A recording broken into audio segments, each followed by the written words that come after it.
प्रकारची इंटरेस्टिंग गोष्ट म्हणजे प्रत्येकाचं लक्ष लागलं आहे या गोष्टीकडे की जुईली दळवी यांच्यावर निर्णय काय होणार. भरतशेठ गोगावले यांच्याकडे जबाबदारी या निवडणुकीची दिली गेली. त्यांनी मागच्या काही दिवसांमध्ये आमदाराशी देखील संवाद साधला. तुम्ही आलेला आहात, जुईली दळवींचे प्रतिनिधी जे काही सहकारी आहेत त्यांच्या मतदारसंघातले ते आलेले आहेत, नेमका निर्णय काय झाला आणि कुणी घेतला आहे उमेदवारी अर्ज मागे किंवा अभ्यास नाही, जुई दळवी यांचा आत्ताच आम्ही उमेदवारी अर्ज या ठिकाणी मागे घेतलेला आहे. आपल्या सर्वांना कल्पना असेल की राज्याचे उपमुख्यमंत्री आदरणीय एकनाथजी शिंदेसाहेब यांच्या नेतृत्वाखाली जो काही निर्णय आणि जो काही पक्षाचा आदेश असतो त्या आदेशाचं तंतोतंत पालन करणारे आम्ही सर्व कार्यकर्ते आहोत. आमदार भरतशेठ गोगावले असतील, आमदार महेंद्रशेठ दळवी असतील, आमदार महेंद्रशेठ थोरवे असतील, ही सर्वच मंडळी की खऱ्या अर्थानं पक्ष नेतृत्वाने एकदा आदेश दिला त्या आदेशाचं पालन करणारे आम्ही सर्व कार्यकर्ते आहोत. आणि आदरणीय साहेबांचा फोन आला आणि दळवी साहेबांनाही देखील सांगितलं. दळवी साहेबांनी सकाळी जुई दळवी यांचे सूचक या दोघांनाही त्यांनी इथं रत्नागिरी जिल्हाधिकारी कार्यालयात पाठवून त्यांचा उमेदवारी अर्ज या ठिकाणी मागे घेतलेला आहे.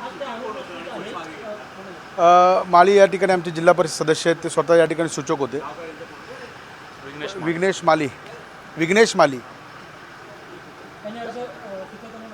हां.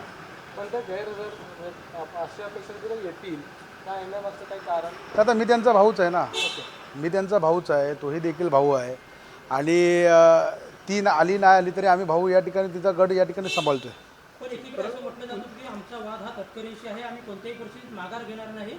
मग हे अचानक शक्य कसं काय झालं किंवा काय सांगायला त्यांना? आम्ही आदरणीय एकनाथजी शिंदेसाहेब, आपल्या सर्वांना माहिती असेल की शिंदेसाहेबांनी लोकसभेच्या वेळेलाही देखील प्रामाणिकपणे सांगितलं होतं की सुनील तटकरे साहेबांचं आपल्याला काम करायचं आहे. देशाचे पंतप्रधान नरेंद्र मोदी साहेब यांचे हात बळकट करण्यासाठी त्यांना आपल्या कोणत्याही परिस्थितीत निवडून आणायचं आहे.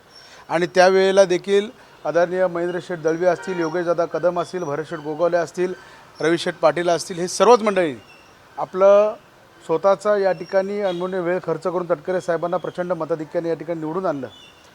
आणि वाद काय अशातला भाग नाही आहे. ठीक आहे, राजकारण आहे, राजकारणामध्ये कधी चढउतार होत असतो. आणि काही गोष्टी काल आम्ही बसल्यानंतर आमचे पक्ष नेतृत्व असेल, राष्ट्रवादी काँग्रेस पक्ष असेल, आम्ही सर्वच फक्त त्या बैठकीला पक्षाच्या मिटिंगला सर्वच शिवसेनेचे आमदार मंत्री या ठिकाणी उपस्थित होते आणि त्यामध्ये एक तोडगा निघाला आणि त्या तोडग्यावरती आजही या ठिकाणी माघार घ्यायचं ठरलं. नाही, पालकमंत्रीचा आदेश आदरणीय महाराष्ट्र राज्याचे मुख्यमंत्री माजी सन्माननीय एकनाथजी शिंदेसाहेब आणि उपमुख्यमंत्री हे या ठिकाणी घेणार आहेत. आदरणीय फडणवीस साहेब घेणार आहेत, सुनित्रा काकी या ठिकाणी निर्णय घेणार आहेत आणि त्याचा निर्णय आपल्याला समजेल. साहेब, पुन्हा एकदा गोगावले कुटुंबियांकडून या ठिकाणी किंगमेकरची भूमिका या निमित्तानं रायगडमध्ये बजावली गेली, काय सांगाल? नाही, निश्चित आहे. बघा, आम्ही खरं तर बाळासाहेबांचे पाईक आहोत, शिंदेसाहेबांचे पाईक आहोत. डॉक्टर श्रीकांत शिंदेसाहेबांच्या नेतृत्वाखाली मी स्वतः या ठिकाणी काम करतो आहे. आणि त्यांनी एकदा आदेश दिला की त्या आदेशाचं पालन करणं मी असेल, दळवी साहेब असेल, आम्ही सर्वच लोक या ठिकाणी जिल्ह्यामध्ये करत असतो. परंतु आता ठीक आहे, काही गोष्टी राजकारणात होत असतात आणि त्याच्या माध्यमातून आज हे घडलेलं आहे. पण एकंदरीत एवढे टोकाला गेलेला वाद होता, याच्यामध्ये अशा तुम्ही भूमिका बदलत राहिल्या किंवा पक्षाचं हित सांभाळताना कार्यकर्त्याचं कुठेतरी खच्चीकरण होतं असं वाटत नाही? नाही, कार्यकर्त्याचं खच्चीकरण होणं आता कार्यकर्त्यांना तर आम्हाला सांभाळावंच लागणार आहे. प्रत्येक कार्यकर्त्याला वाटतं की आपल्या नेत्यांनी कधी करू नये, परंतु ज्या वेळेला राजकारणातल्या काही गोष्टी त्या दिशेने घडामोडी घेत असतात त्यावेळेला त्या पद्धतीने तसं पाऊल आपल्याला योग्य वेळेला उचलावं लागतं आणि म्हणून आजही योग्य वेळ आली आहे. पण अशी काय वेळ आली की सूचकाला या ठिकाणी अर्ज मागे घ्यायला? नाही, तिची तब्येत थोडीशी बरी नसल्यामुळे ते आज या ठिकाणी येऊ शकले नाहीत आणि म्हणून तिने सह्या देऊन आमच्या मालीला या ठिकाणी पाठवलं. तोही देखील माझा सहकारी जिल्हा परिषद सदस्य माझ्यासोबत या ठिकाणी काम करतो. पण आता या साऱ्या घडामोडीवरून भरतशेठ गोगावलेंचा रायगडचा पालिकेचा मार्ग मोकळा झाला असं म्हणतात. नाही, आता ते आपल्याला समजलं, मी कसं बोलणार त्यावरती. ते आदरणीय आमचे कोकणाचे नेते उदय सामंत साहेब असतील, शिंदेसाहेब असतील, डॉक्टर साहेब असतील, सगळेच लोक आपल्याला सांगतील. पण या साऱ्या घडामोडी उदय सामंतांची भूमिका महत्त्वाची होती असं म्हणतात. नाही, असं काही नाही आहे. उदय सामंत साहेबांना जे पक्ष नेतृत्वाने जो आदेश दिला त्या आदेशाचं त्यांनी पालन केलं, म्हणून ते परवा या ठिकाणी उमेदवारी अर्ज भरायलाही देखील आले. शिवसेना, भारतीय जनता पार्टी आणि राष्ट्रवादी काँग्रेस या तिन्ही पक्षाचे महायुतीचे सर्व उमेदवार आले. आम्हालाही देखील तटकरे साहेबांनी स्वतः फोन केला होता की उमेदवारी अर्ज आम्ही अनिकेतचा भरतोय, तर तुम्ही दोघांनी या ठिकाणी या. परंतु मंत्री महोदयांचा वाढदिवस असल्यामुळे आम्ही दोघंही या ठिकाणी येऊ शकलो नाही. पण अलिबागमधली जी खचखच होती ती कमी झाली असं वाटतं तुम्हाला?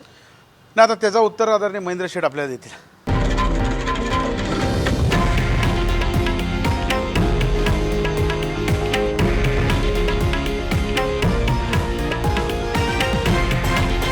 हे आहे देशातील नंबर 1 न्यूज नेटवर्क आणि आपण पाहत आहात TV9 मराठी, एकमेव.